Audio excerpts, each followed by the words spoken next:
لحظة مصيرية يتوقف عليها مصير الإسلام والمسلمين، البقاء أم الزوال. معركة عين جالوت، ده اللي أنا جاي أقوله لك النهاردة.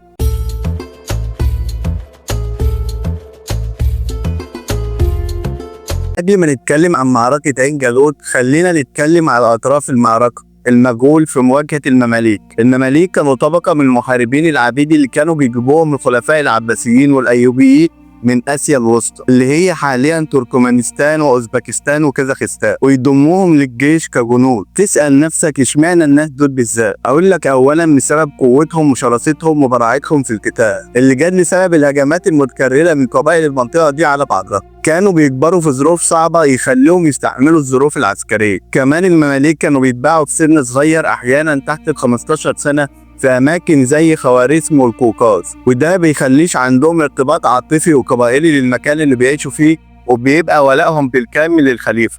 بعد وفاة الملك الصالح أيوب حصل فراغ سياسي، ومراته شجرة الدر حاولت تسيطر على البلد لكنها ما كانتش مقبولة اجتماعيا كملكة. وقتها استغل المماليك سلطتهم بقيادة عز الدين أيبك وسيطروا على الحكم، ومن هنا ابتدت دولة المماليك. أما المغول فكانوا عبارة عن مجموعة من القبائل الرعوية اللي بيسكنوا هضبة منغوليا، ووحدهم جنكيز خان وعمل منهم امبراطورية وجيش. وبدأت الامبراطورية المغولية تكبر وشملت مناطق من الصين وروسيا وآسيا الوسطى وإيران لحد لما وصلوا للعراق. وقتها كانت الامبراطورية المغولية تحت سيطرة ملكو خان حفيد جنكيز خان، وبعت أخوه هولاكو لتوسيع الامبراطورية والسيطرة على بغداد، اللي بتمر بأسوأ أحوالها في ظل الحكم العباسي بسبب النزاعات الداخلية، واللي خلتها هدف نوعا ما سهل قدام هولاكو. وقتها اللي كان بيحكم بغداد هو المستعصم بالله، اللي فشل في تنظيم دفاع فعال يتصدى لحصار هولاكو اللي استمروا أسبوعين. وفي يوم هولاكو عرض على المستعصم بالله الاستسلام السلمي، لكن المستعصم رفض. وفي 29 محرم سنة 656 هجرية سقطت بغداد بعد ما استسلم الخليفة المستعصم بالله، وبدأ جيش المغول بأوامر من هولاكو بتدمير مدينة بغداد.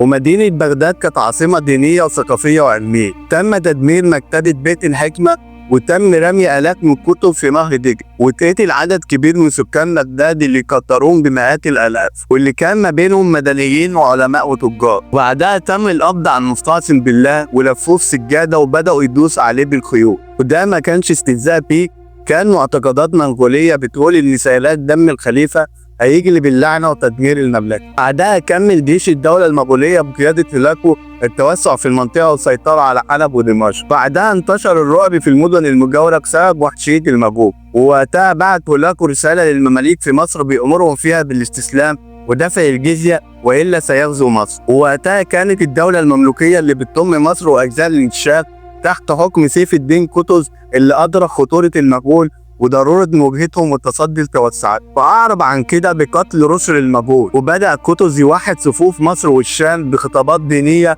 وضرورة الحفاظ على الأراضي الإسلامية. وفي الوقت ده جت رسالة لهولاكو بوفاة أخيه ملكو خان، ورجع منغوليا لحضور مجلس اختيار الحاكم الجديد. طلب قيادة الجيش لمساعده كتبغب وياه. وقتها استغل قطز الموقف واتحد مع الظاهر بيبرس وراح عشان يواجهوا المغول. تم تحديد عين جالوت بالقرب من النصرة بفلسطين ندالا للمعركة، لأنه مكان مناسب لتكتيكات الخيالة المملوكية. وبدأ الظاهر بيبرس مهاجمة قوات المغول بقوة صغيرة وتظاهرت بالطرافة، وبدأوا المغول يطاردوا قوات بيبرس لحد ما وصلوا لعين جالوت. ووقتها كانت قوات سيف الدين قطز متمركزة ورا التلال الموجودة في عين جالوت. بعدها فاجئهم بالهجوم وتم تدمير الجيش المغولي بالكامل وقتل كتبغا وياه. وبعدها بقى سيف الدين قطز بطل قوي في عين الشعب، ودي الحاجة اللي أثارت الغيرة في نفس بيبرس وخلته يحس إن دوره في المعركة اتنسى، فقتل قطز. وده لما راح الظاهر بيبرس هو ورجالته رحلة صيد وخدوا سيف الدين قطز معاه. وفي رواية تانية بيقولوا ان بيبرس قتل قطز لانه كان وعده بحكم الشام وخلف وعد. بس كده، دي كانت حلقتنا. لو عجبتك ما تنساش اللايك والشير والسبسكرايب